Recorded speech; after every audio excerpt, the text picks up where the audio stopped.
ధనాపేక్ష లేనివారై మీకు కలిగిన వాటితో తృప్తి పొందియుండుడి. నిన్ను ఏమాత్రమును విడువను. అక్రమముగా నడుచుకొని వారికి బుద్ధి చెప్పుడి.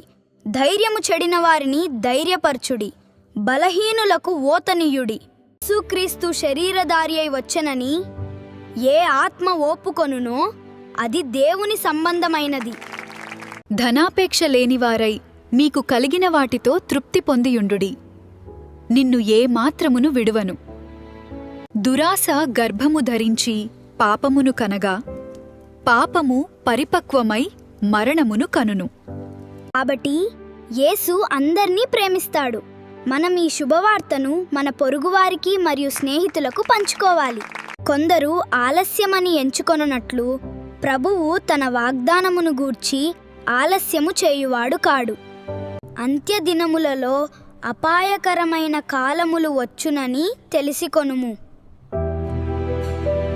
దేవునికి లోబడియుండుడి, అపవాదిని ఎదిరించుడి, అప్పుడు వాడు మీ యొద్ద నుండి పారిపోవును.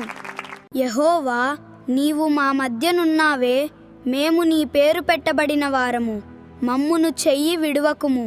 యెహోవాయే నిజమైన దేవుడు, ఆయనే జీవము గల దేవుడు, సదాకాలము ఆయనే రాజు.